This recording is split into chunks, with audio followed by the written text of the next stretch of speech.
tell you. And that's right. We're live. Amy, you going to just look at me or we're going to get something going here today? Thank you, everybody, for joining us. We are helping the brave, and we have a wonderful guest, a friend of mine who owns Do It Right Roofing, and it's veteran owned and operated. And so I'm excited to share his story with our audience, and feel free to send questions in or comments as we go along. And I'm co-hosting with Ed Parco for Helping the Brave. Hey, Amy, first of all, I want to say happy birthday. It is your birthday today. Happy birthday. See the balloons back there from her husband. Why don't you tell your husband thank you real quick before we get moving? Absolutely. My husband is wonderful and always takes very good care of me. And so I do appreciate the birthday gifts. Well, he's out of town. We'll just leave it at that. Overseas. Not supposed to say that. Anyway. By the way, someone already said you are an excellent roofing company. So there you go. Thank you. Yeah.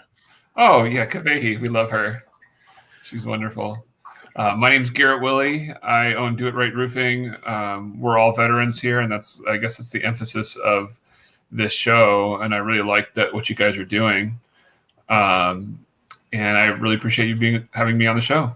And then you'll hear like my dog in the background. I have a 17-year-old pit bull. She does her own thing. She'll probably bark while we're talking. We might hear a baby crying in the background. This is what we get when we work from home. So it's lovely. Amy is the magician, by the way, when it comes to babies. She'll come over and our baby could be crying and she just has this magic touch where she can do that with any baby and they'll stop crying. So it's wonderful. Wow. And you don't have to throw cheese in their face? No, I saw that video. That's hilarious. I thought about trying that.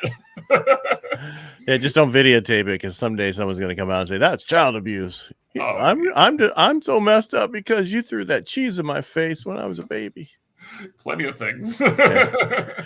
So a lot of people don't. I just want to reiterate what we do here. Helping the Brave podcast is about helping veterans transition out of the military and through life. Whatever you need, we're here to help you find it. What is today? Thursday? Sorry, this week has flown by. Tuesday, we had Captain Charlie Plum on. He talked about his service during Vietnam and how he was shot down and he was a prisoner of war for 6 years and all that. And that was a unique, show because I hadn't talked to anybody who had been in, as a prisoner of war before. So. Yeah, I listened to that. Amy sent it to me, and I thought that was incredible. I thought I'm going to come in after that guy, like an actual hero. He wouldn't say he's a hero, which means that he's a hero, because right, those are always the guys. And that's why and like he said, a lot of vets, we're not hero. We don't think of ourselves as heroes. We think we're brave. We run into stuff. We don't we don't think of ourselves that way, and that's just the way it is. And I would agree, but you think about being a roofing company, and Garrett is, he's pretty humble. He's actually worked with me to repair roofs for veterans where we've done some really neat projects. Mm-hmm. And so for the person who needs the roof, Garrett is the hero too. So, yep. It's pretty emotional in those situations, isn't it? When we're helping somebody. But that's what I found with one of the projects that Amy and I worked on together, which is just incredible. We call her and say, hey, we have a need. And then she goes 5 times bigger than what we expected. And just wants to cover all the funds. She actually did that on a project and we were able to do 2 roofs because of it.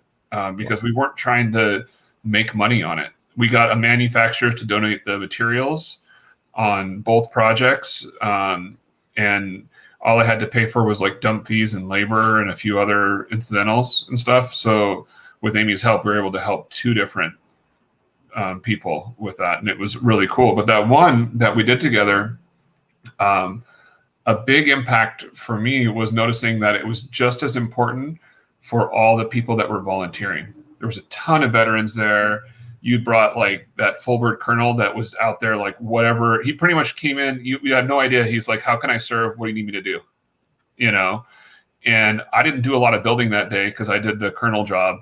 I was just running around directing people because we had 35 people, I think, working on this woman's house, and we probably did $35,000 of work in like 8 hours, just because of all the work that we did with her roof and her home. But getting back to my point was just as important was the people serving. And I noticed on the other podcast, the captain was talking about soldiers not having purpose when they come back. Right. And when you serve, it helps give us purpose, because purpose comes not from what you get out of it, but what you give. There was a quote, gosh, I can't remember who it was, but it said, the purpose in life is to find why you're here, what you're here for, and the meaning of life is to give it away. Something like that. Do you guys remember that, Amy? I'm sure you read more than I do, if anybody does. But meaning of life is to find your purpose, and the purpose is to give it away. I can't remember one of those things. But that's really what it comes down to, is to when you serve others, that's where we find fulfillment and purpose. So when people are struggling emotionally, and that's where veterans come in, is they have this whole thing where we're embedded in service and a reason behind doing stuff. And then we run into, what are we here for? You know, when I was enlisted originally, I felt like I had a purpose. When I became an officer, I resigned my commission after 3 years because I felt like a secretary. You know, like I had no meaning anymore. And I think that was, maybe I didn't have the right leadership, you know, to show me that there was a way through that. I was just like, I don't know what I'm doing here anymore. And that's why I only served for like 8.5 years in the Army. So, and I have regrets from that, because I loved a lot of the aspects about the military. My wife says I can't go back. You know, I told her if it really comes down to it and they call, I'll go. And she's like, what? No. And I'm like, that's what you married. You know, like if I ever get the call, I will answer the call. And that's just something that we probably all would do, all three of us sitting here, because we're going to serve our country and we're going to do what we need to do. But so that event that we did in helping that veteran spouse and replacing the roof and everything, I saw a lot of fulfillment in the people's eyes. You know, there was a lot of gratitude. I had a contractor come, and I invited him and encouraged him to come. He brought his son, and he said, he texted me, I think it was even that night, and said, that was the best connection I've had with my son since he was a kid. And his son was like 17. And he goes, the whole ride home, for like the hour ride home, all he could talk about is how amazing that was to go. And they were like the second people there. Like it was me and one other contractor that were using some heavy equipment, got there like before. So this other contractor got there like first after that, like before anybody else. And he was the last one to leave. And he got more out of it than I could have ever imagined. And what he actually said, that he really appreciated that we talked about our faith and why we were there to serve. And I don't even know how that happened, but like I was like, I'm going to say a prayer, say grace during the lunch that we mostly got donated to us. It was like a few $100s, and we fed all the people. So a local restaurant just like pretty much gave it to us probably below cost. That's another thing that happens from those events, Amy, is that we can bring the communities together by doing it. So yeah, I have a kind of a rough plan for doing stuff like that, but it's really just like when the thing comes up that needs the help, like when somebody like needs that help, and it's all based off of intuition and emotion. I don't know. I want to have a system behind it, but really it's like I see the need and I'm like, I feel like there's a calling. They need to take care of somebody or do something with it. Then we just go after it. And on that one, we actually did a repair before the 40-year veteran passed away. They needed a new roof, but we repaired it and cleaned the roof. And then he had passed away, and my wife Angela called to get the last payment, and she told me, she's like, I felt weird about that. I would have like not wanted to charge him the second half of that. And I said, I would have been okay with that. And then I said right in the moment, I was like, but we're going to replace their roof anyways. And she looked at me like, what? And then we called Amy, and 2 days later we had the money, so, but I didn't know that was going to happen. I just knew that there was a call to it. And so that's kind of what we get with being veterans as well. You know, we answer the call. So that was kind of long-winded, but that's me. So, did you have any questions, Amy? I was just going to say, if we went back to like what we normally ask, why did you choose the Army in the beginning? Oh yeah, I saw that question when you asked the captain why he chose the Navy. And actually, I had a similar answer. It was like college, right? It was maybe a recruiter, but it wasn't like he was recruiting me. I was going to community college. I was working at a place called Good Guys. They're in California. They used to be, and it was in Washington State because they were just on the West Coast. They sold like audio video stuff. So I'm there working at like 19 years of age or something. And this recruiter would come in once in a while, and he wasn't doing anything overtly. Like he bought like a cell phone from me, and buy like stuff, whatever, and just would talk. And he said something about like helping pay for college. And so it just kind of, I digested that for a while. And then I went and sought him out and said, hey, I want to look into this. And he said, okay, first step is you go to MEPS down in Seattle and do like the physical, emotional, all the different testing type stuff and see what it fits. And so I scheduled that and I went down. It was really just to help with college. It wasn't for anything altruistic. I just thought, hey, this will help me go through college, and I know that I want to get back to going to school. And then I called my dad after doing all the stuff, and they pretty much said I could do anything I wanted. And I was looking at like medical stuff for the Army. And I said, hey, Dad, I'm thinking about joining the Army Reserves. What do you think? And his response was just a few words, one sentence. I think that was the end of the conversation. And he said, it'll be good for you. And I was like, well, okay. Bye, Dad. So that was like the whole conversation. It'll be good for you. And my dad was in the National Guard right around the end of Vietnam. He joined the National Guard and he was in for 10 years. So I think I remember being a kid and seeing him like running in his BDUs. Remember they used to run in their BDUs in boots? Nowadays they would call that abuse or something. I don't know. But my feet hurt.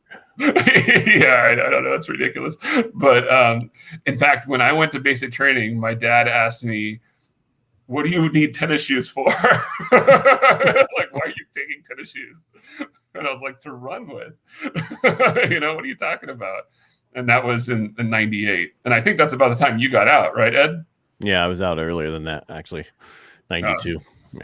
Yeah, so I joined in 98. 92 for you, Amy? No, I joined in 1990 and I got out in 1993 of the Army. Oh, okay. But then she joined the Navy. The Navy Reserves. I think she got kicked out of the Army, and unfortunately, we decided to take her. Were you in the Navy as well, Ed? Is that what I heard? Yeah, I was a corpsman in the Navy, so stationed at Camp Pendleton at the hospital, pretty much my whole time. So I was a CB in station. I was a CB in the Navy. Okay. I don't know if you know Radio? what that is. No, when they build stuff. Did you build anything, Amy? I did sheet metal, heating, ventilating, architectural sheet metal. That's what my dad did. No, you. Right, but that's what I did. Because you said that's what your dad did. So because I tested high enough, they allowed me to take the final exams for sheet metal work in the CBs. And so I never actually went to school for sheet metal. I just passed all the exams based on what my dad had taught me. Oh. Well, those were the days where you could just they wouldn't do that anymore. I don't think. Show me how you built, how you actually bend that. And when I was, I went actually as a medic as well, Ed. So I was 68 whiskey. Or 60 something else whiskey. It was 91 back then. 91 Bravo is what it was. I think everything means something different now, so I don't even know when I talk to people that are in now. And then I did a mental health specialist school, and we were in school with Navy corpsmen. Yeah, I was stationed at San Antonio to do my because I went to physical therapy school. That was the whole thing when they said to me, "All right, you're 18 months up. you're either going to a ship or a specialty school. And I said, okay, what specialty school is not on a ship? And they said physical therapy. I said, that's what I want to do. Went to Fort Sam, Houston, Texas, did the school, same thing with the Army. And I think it was different back then where you went in one thing and then you went to the specialty school after that, right? That's what I did too. I went to, it was the medic school. The whole time was to do the mental health specialist school, but I guess mental health specialist school has a large, or probably any of the specialty schools have a large failure rate. And so like 75% or something. And so they send you to the primary school first. So there's something to fall back on. Right. And I don't think they do that now. See, and that's what their Army was saying that now, and I could be wrong, that because they used to send the wrong people to war, right? Not the 68 whiskey now, who is the medic. They're the ones that go on the front lines and they do all that. Where before they would send somebody in physical therapy to the front lines, and now those people just have a different rating. And I think that's why they changed the ratings. From where you were to where it is now, so that they never send the wrong person there. And that's how the Navy was when I was in. Basically, you went to as a corpsman, then you went to a specialty school afterwards, unless you signed up from the beginning to go to a specialty school. Interesting. Yeah. So how did you transition out when you got out of the military, Ed? I was done. I had worked on my bachelor's and I was working on my master's. I was in Southern California, and when my time was up, I was so done. It was an understated. Did you do 20 years or? No. I did 5 years, 5 months, and 14 days, but who was counting? Obviously. Yeah. I mean, by the time I was on my 14 days left, I was just, don't even try to get me to do anything. I'm out of here. So it was just a different time. I mean, it was, early 90s. It was different than when we went to war, right? And after that, and how everything changed. Then 9/11 changed everything. And we talked about that, I think, at the last show last week or this week. And we talk about it all the time. Things are different now for vets, much better for veterans. Even myself, I told you I do a local radio show, and I put out, we're looking to hire more vets. We want more vets. We want people who know what they're doing. And because one of the issues I see these days is, and this is not from not being, if you're not a vet, you don't understand this, but you get offended really easily for no reason. And, and that's what I think vets don't get offended as much. We're used to talking normally. I mean, some of the newer ones, when my son just went 2 years ago to boot camp, it was a totally different world. And, girls you could say, oh, I can't finish walking. I can't finish marching. And they'd let them sit down, and they'd still pass them. So I don't know. I'm just kidding. I don't know. This is about you, Garrett. This is not about me. Oh, well, yeah. I always want to make it about other people. I know, but they can listen to who is each one of us back in the other posts that we did on Helping the Brave that are on Facebook and YouTube and that kind of stuff. They can find us and listen. I like what you said, Ed, about like hiring veterans. I would love. I'm in the process of trying to hire a couple more people for sales and marketing type positions. And I would love to be able to have veterans, give them the opportunity for that. Yeah.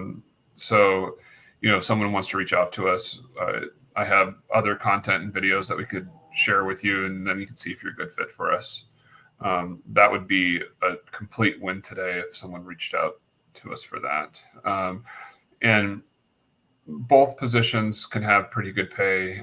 Sales position, in 6 months, you should be making between $5,000 and $20,000 a month. And you'll train them, of course. Oh right? yeah, so, yeah. And that's the thing is, and a lot of veterans when they get out, they don't understand how what they did transition to what you want done. I don't care. You task oriented, do tasks. You know how to do a series of things. We want you. That's all you need to know how to do tasks and how to put it in order. And I'll train any and everybody for our business because it's just that. It's like this, you break it down and this is how this thing goes through this process in the end. As long as you can stay on top of you're great. We're creating SOPs now. It's funny. I brought up SOP and people are like, what is that? I'm like, standard operating procedures. Yeah. It's actually gone really big time into the business world, and which it obviously came from the military first, I would think, because that's where I knew what it was. And isn't it funny how military veterans talk in acronyms? Like I have to try not to put IoT when I'm saying in order to, when I'm typing it, because I'm like, somebody's not going to know what that means. But how many little like things do we have to shorten what we say when we're writing or speaking to people? It's kind of funny. So I think your story is funny because, we always ask, what do you use today that you learned in the military? And you've already shared it. But is there anything else that you see as direct correlation to your time in service? I do. Sometimes, or you might be hearing my dog calling or something. We just had a major earthquake. Oh, really? Yeah, my whole studio. I mean, I've never seen the building move this much. You guys keep talking. I want to make sure no vehicle actually ran into the building. Okay, you gotta make sure it's an earthquake and not there's a car in his office. So Ed might have to listen to this later, but one thing that I learned, and I don't know if I necessarily agree with it, but I picked up a lot from it. When I was a brand new butter bar, my old dog's like falling on the floor. Second lieutenant, I was working in like what we called the cages, which is where we have our inventory and our like all of our equipment and stuff like that. And I don't know what I was doing. I was just there working on some piece of equipment because a month before I was an E5. So it just didn't make any sense to me to be sitting in an office, right?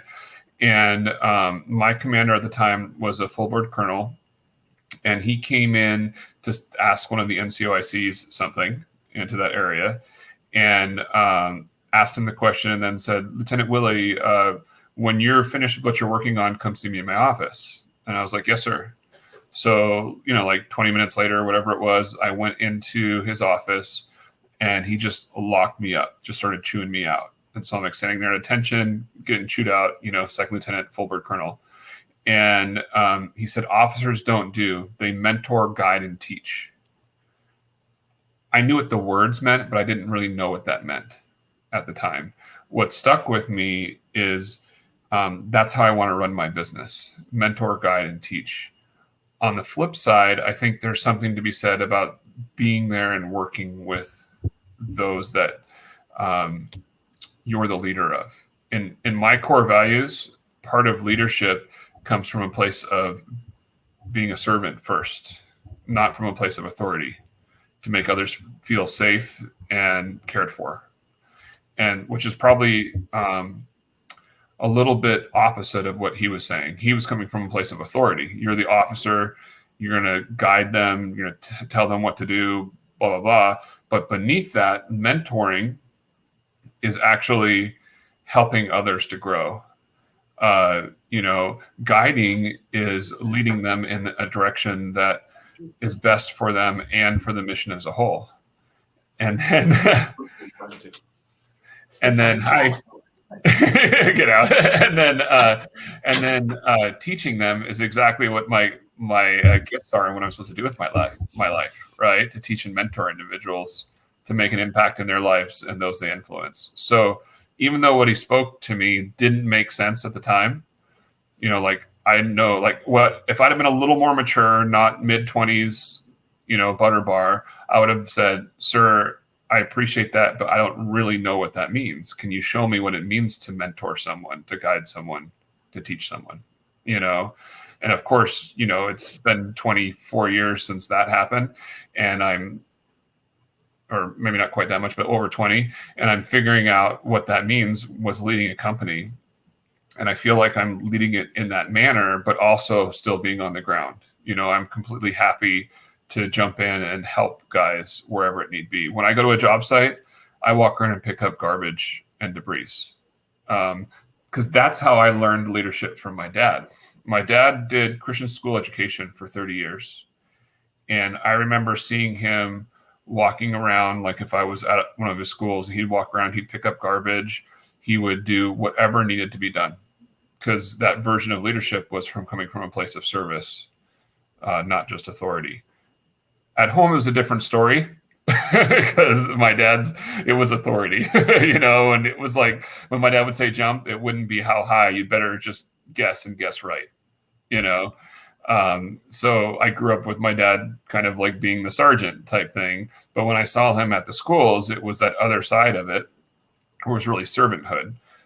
I'd like to have the congruency in my life where it's servanthood in all aspects. So, even though what Colonel Lee had told me pretty much caused me, or like I made the decision to just kind of stop and sit in an office for 3 years, and then it burnt me out because I wasn't having any fulfillment from it. I think that lesson has sunk in over time as I've grown more mature and kind of learned what it actually meant. You know, I just wish I would have had that guidance from him, if he would, or from somebody actually being my mentor in that spot. And that's where we have to, leaders need leaders as well, you know? So my biggest lesson, I guess, or take off from the military, and I do a lot of things based off of that from the military, you know, like trying to create structure in our business, systems, like everything is about creating systems, and we want to have quality, you know, in what we do. And I don't know if it's military, but something that's really important to me and Amy as well is our continuing education on ourselves, right? The self-improvement at all times. Like if you're going to lead a company or others, you have to grow yourself first. Like others around us can only expand as to the level that we expand to. So we always have to be improving ourselves. Otherwise we have nothing to really offer. So, yeah. And I don't know if that came from the military or not. Oh, another cool lesson from the military is, all right, let me write all these down. Shift fire, adjust fire, fire. You guys ever heard that? No. Shift fire, adjust fire. It's probably an Army thing, right? Shift fire, adjust fire, fire. So it's like if there's a lane of fire that you're shooting in, and you have to like, you keep shooting, but you need to like make sure you're not shooting in that direction anymore because someone's going to run across that or what have you. You shift to a different direction and then fire in that direction. That lesson is make a decision, act on that decision, and then make adjustments as needed. You know, something I probably learned a lot of once becoming an officer is that you make a decision quickly, and then if that decision was wrong, you take ownership of it. Even if somebody that's under your authority screwed up, it's still, you know, my fault for what they did. So take ownership of it, and then find ways to like make adjustments and then make another decision and move forward. So everything's always about not taking too much time to make decisions, right? Taking action, trying to make appropriate action and weigh what you're doing, but not have that paralysis of analysis. And I think that's a major success point for building a business, you know, because, and that would have come a lot from the military. Of course, my dad did it growing up, but you know, for me, but he was from the military too, with his 10 years of service. So that probably got passed on to me a little bit. And then I saw it when I got into the military. Basic training was easy. I thought I was going to be afraid when I got there or what have you. And I was like, this isn't a big deal, you know, because I grew up with that kind of discipline and structure. So hope those two stories help. Ed, did anybody run into your building? No, it was a 4.8 earthquake close to us. Whoa. Yeah. So hopefully nobody got hurt. Nothing in Modesto went down, but yeah, I mean, I have never seen in Modesto a building move like I did today. So, and that's what was throwing me off. I was like, the whole building moved, and I could see the walls moving. Mm-hmm. I've seen that before. I have a piece of glass right here. Yeah, I was a piece of glass. I mean, the last time I was around an earthquake that moved in this area I was a kid in high school. I was under my truck, and my truck started moving, and I thought somebody was pushing it and messing with me, right? And it was just the fact that the land was moving. So, but anyway, enough about us. Yeah, but I mean, in California, that's what we have, earthquakes. But usually, I had an earthquake when I was a little kid once. My mom woke me up, said, "There's an earthquake," and I was like, "It's okay, Mom, it'll go away." She's like, "Get up now." I was like, I didn't care. I want to go back to your comment, how because I always tell my kids and everybody that leave where you're at better than you found it. Right. So if there's something there, trash, whatever, pick it up, throw it away. It's not yours. That's okay. Leave it better than the way you found it, wherever you are. And that's something we should do. I love it. Good job. And then about your mentoring and stuff like that, I do another podcast, and it's about, and I find that as business owners, because you're a business owner, that it's lonely at the top, and you need to have mentors, coaches, cornermen, those kind of people in your life, strategic partnerships, whatever it is to help you get better in your life, and so that you can help your employees get better. Because our employees are important to make the right mission, so that we give that mission to our employees so they do it for our customers. People would be maybe feel ill knowing how much money I spend on that and effort. I have 3 different mentorship things that I use in my life. There's a coach and his wife that I go to their masterminds multiple times a year. And it's a minimum of, it's over $1,000 each time for a weekend. Right. And it's totally worth it. There's no doubt in my mind. Like, I'm getting so much more value than a little bit of money. And then I joined this group called BTA, Business Training Academy, for like contractors, tradesmen, what have you. And it's literally the full structure. It's like beyond an MBA, you know, when it comes to learning about business and getting that mentorship and accountability. And I meet with my coach every other week, and then we have tons of trainings beyond that. And it takes a lot of time, but this is how we learn, is by putting ourselves in situations where we're around people that have already been there and are teaching us. And then I have another group that I'm a part of for like sales training and get mentorship from that as well. And those things, along with the books and podcasts like this and audiobooks and everything, is how we grow and improve ourselves so that we can make an impact on others.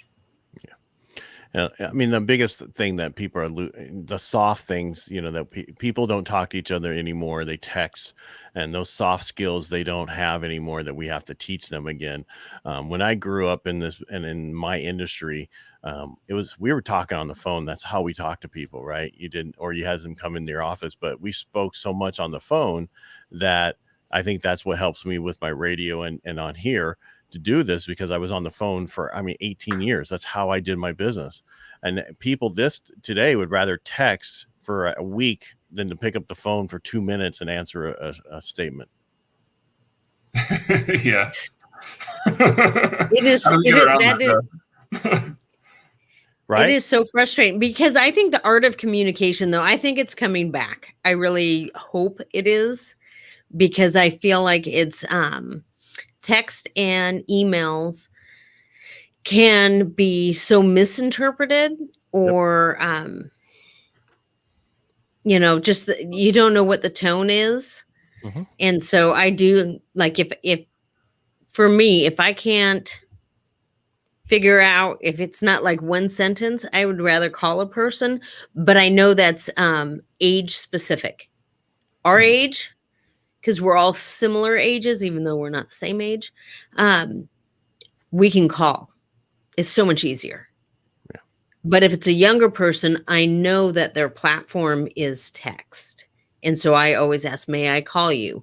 I think this is a complex conversation, and give them and if they say no, it breaks my heart, because it takes so much more time to try to figure out in text how to relay the same information. You know, you get around that person who doesn't want you to call them. You stop communicating with them. Wow. I'm just saying, the problem is, okay, I'm going to call you to go over. And I have people all the time that are texting me, and I know it's going to take me 20 minutes to answer this little text, or I could call them and answer it in less than 5 minutes. And I also know the tones and inflections in their voice to know if they're understanding what I'm telling them and what path, you know, to make sure that's there. And kids these days need to understand that. And I mean, kids are 20, whatever you want, 30, whatever you are. You have to understand there's certain conversations that have to be done through voice. It's just how it is, because you don't know how that is going to be taken as you're texting it. Right. I could say the same. I mean, it's that stupid thing we used to do in the military where you'd say one thing to one person, and by the time it got down to the other end, it was a totally different conversation. That's basically what can happen. You know, text, they're going to take it wrong when you don't mean to take this wrong. So I don't know. We're not totally different story than helping the brave today. How do we help the brave? We teach them to communicate. Communication. Yeah. That's an important factor. And that's actually like for us looking for a salesperson, really a lot of it's about communication, right? Because I think people have this wrong connotation of what sales is. One of my guys that works for me, he actually spent 25 years as a tradesman, you know, like 5 years on the roof, and then just doing like kitchens and bathrooms and stuff like that. and his body was just obviously not the same. And we can actually attest to that for a lot of veterans, that their bodies are just hurting, and he wasn't really sure about like a sales position. And then as we were talking to each other, he kind of discovered it's not like the car sales or the, like, I don't know if you heard of Grant Cardone, but it's not like that kind of thing where it's like someone gives an objection and then the other person has like a close or a statement they do at them. It's about creating relationships with people, creating connection, finding out if you're a good fit for one another, for serving each other, right? Because it goes both ways. We're asking for money to put the roof on because we have to pay the employees and the materials and make money for a living, right? So we receive something out of it, but they receive something out of it as well, which is their roof repair or their new roof, right? And that shouldn't happen unless both parties feel good about working with one another. And the only way to do that is by asking good questions and communicating with one another. You can learn to have better communication, and that needs to be a continuous thing, that you're working on. And how you do that is by practicing, role playing, even, like going through a scenario with somebody.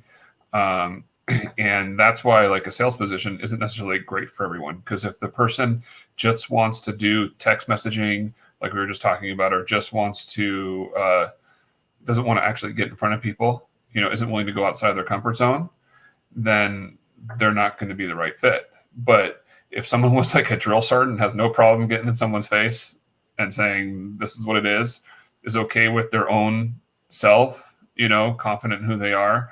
Doesn't have to be a drill sergeant. That was just an example. But, like this is confident with who they are, then they might have what it takes to be able to like do that job where all they're doing is creating relationships with people.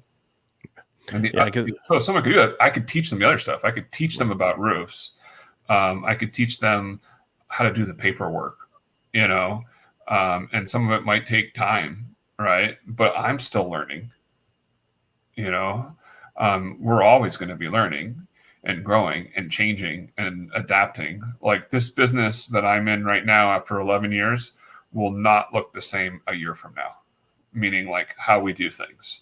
So someone has to be able to be like, not only make change themselves, but implement it, meaning that if they see something that they think could be done better, they need to be like, hey, what about X, Y, or Z? What if we could do this better, whatever that might be, and it could be a communication thing we're talking about, or could it be a way of presenting something to a client?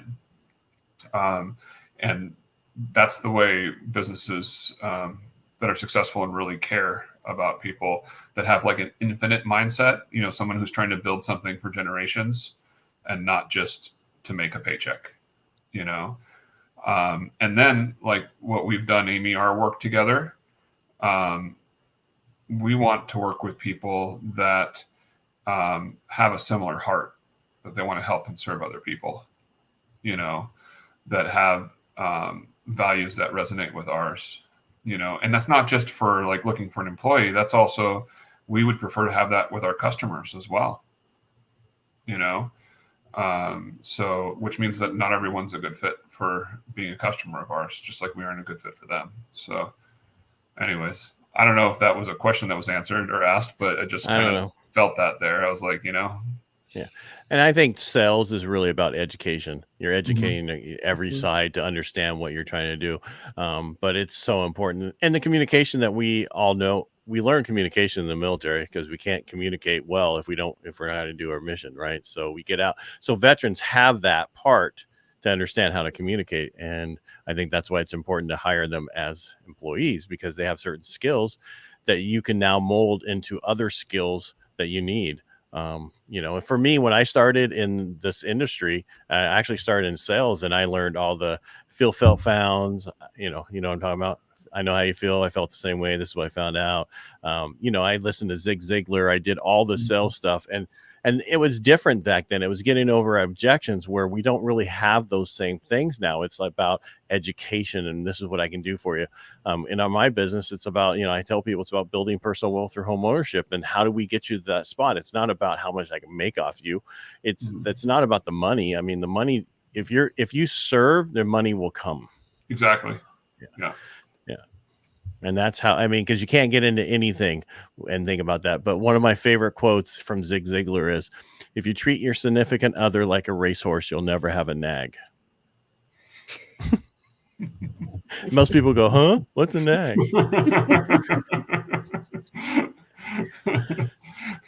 Versus the plow horse, right? Yeah, first, right. Yeah. That's rude. No, it's not. Treat them well. Treat them really well. And then Zig Ziglar also said the first thing in sales is to get people to like you and trust you.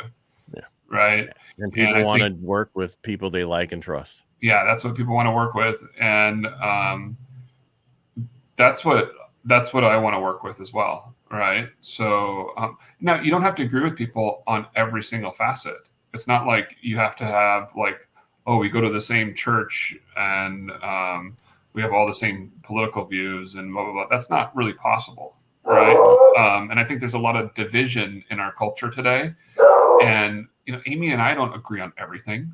We'll still can you believe it? We'll still hug and be good friends and hang out and have a drink and she makes a wonderful chili, and that's okay. But we have a lot of similar values. So we want to focus on what we have for similarities. And that's what can create friendships rather than division. You can always find division if that's what you're looking for, right. And that's like Captain Plum said this last week. He was talking about how he's trying to get more veterans in politics because they can work with each other. They don't care if you're a Democrat or Republican or independent, whatever. You're going to work with them because you know how to have those skills where other people do not. And so it's just important that we all get along and we figure out where we want to go and do stuff like this, helping the brave. So how can I help you guys? I need a roof down here. Can you take care of that for me? I could probably find somebody for you. Some good contacts. No, we're just looking for people who want to get on, we've had people about PTSD on. And I'm wearing, that's why I'm wearing this shirt. We want people to know we're here for you. And so if you know anybody who has something that they want to get out and talk to people about, if you know any Vietnam vet, we'd love to have them on talking about their service and what they, how they transitioned out, how it was different then versus now. Same thing. I'm sorry, I was gone during that little quick earthquake that we have. So I don't know what I missed. So I apologize. So how can you help us? Any way you want. Yeah. Go ahead, Amy. I was going to say, we have a lot of people within our community that are veterans. And I think because this is a new podcast, when I send the link, some people are like, have you been hacked? Is this for real? And just, so if you shared your experience in your groups, anybody who wants to share their story, because we also know that there's real power in sharing your story. And that, even though we're not looking for Oscar winning content, we just think that people feeling comfortable enough to share kind of their truths and where they are helps us to know, there might be people who listen that now know, hey, I've been a processor, I'd like to do that. And they reach out to Ed, and people go, oh, I need a job. And we're local in the, JBLM area, and they reach out to me or you for your positions. The whole point is just to help people or to help veterans. And so that's how you can help. It's just, let others know that we're here, and we would love to hear their stories. And if you want, we're always looking for additional hosts. So if you ever want to get involved, let us know. So, yeah. I'm thinking next, of my loan officer, Tony Dayton. He's an Army vet, and he's got a pretty neat story dealing with, PTSD and suicide and stuff like that, and how he's worked through it, and his service, trying to, at first he was just trying to serve everybody and not keeping anything for himself, So he's got a neat story. I think he'd be a good guest to have on the show. Now, do you just do roofing now? Yeah, all we do is roofing. Okay, I did because your story is because Amy sent me this long text about what all your background was. That's only a small part of it, but yeah. Yeah.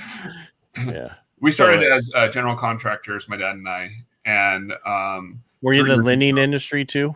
Say again? Did you work in the lending industry? I actually worked for Wells Fargo Home Mortgage. I did that the best year ever you could join, 2008. Yeah, 2008. I came out of the car business and took the grown-up job to make a third of the money, thinking, oh, this is going to be great because now I work for a real bank and all of that. Yeah. And it just, obviously, it was not good timing. You have to be a little more established to make it through something like that. And but it did teach me quite a bit, and I got the entrepreneurial bug after that. And actually, I think I had the entrepreneurial bug even when I was in college. I would always do like side hustles. And like when I was in college, I did ROTC at UW, got money from that. I had my reserve pay, so I'd have that 1 week in a month. I had a stipend from ROTC, for school. I got my GI Bill. I worked at Home Depot, and I had a side hustle where I was buying and selling software wholesale. So I don't know. I don't know when I slept. I think I only slept like 4 hours a night while I was in college because I was just always working on something. And I circled back around to that when I left Wells Fargo Home Mortgage because I was like, what am I going to do now? And I ended up doing like this online software business where I was like selling vitamins. It was for a multi-level marketing company until they said, you're violating our marketing agreement by making your own ads. Right. But it was like, how do I like I was advertising for products and then pointing them to the site and selling them. And they said, you can only use these 3 ads. I literally shut the whole thing down in 2 weeks. And I was bringing in like probably selling $80,000 in vitamins a month and just shut it down in a couple of weeks because I was like, well, if I can't do this the way it needs to be done. But I didn't think about it back then. I was riding the gravy train. I was working like 10, 12 hours a week, making good money, golfing and shooting. That's all I did. Golf and shoot and work a couple hours here or there, which was a lot of fun, but it wasn't an adult thing to do, right? Like there was no plan for the future. It was just like, oh, this is going to last forever, right? And then when it didn't, I pretty much immediately shifted into buying properties and flipping them and got my general contractor's license. And that was 11 plus years ago. And got so busy remodeling other people's homes because they'd come in and see our work that's what it became. And then I realized that riches are in the niches. I need to be more specialized and started searching for that. We did basement and crawl space waterproofing. It was good. Like I could make good money on it, but I didn't feel comfortable having somebody else work for me because I had to understand hydrodynamics, concrete flat work, plumbing, electrical, and it was just too much to it for me to find someone that I could train to do this stuff. So I was on every single job breaking my back, and then shifted over to keeping the roof dry from the top up versus from the bottom, or from the top down versus the bottom up. And so that was a little over 3 years ago, maybe 3.5 years ago, that we shifted to only doing roofs. And we've just been building and growing our business ever since. And it was the right switch because we used to do pretty consistently about $500,000 in sales a year. Last year was over $1 million, and this year will be over $3 million in sales. So we're growing our business, and it's all backed on, like I was talking about, like systems and trying to be more professional about everything we do, and trying to build a real business, which means that I'm not actually putting the roofs on personally anymore, but that's how you grow. And that's where it goes back to the leadership thing,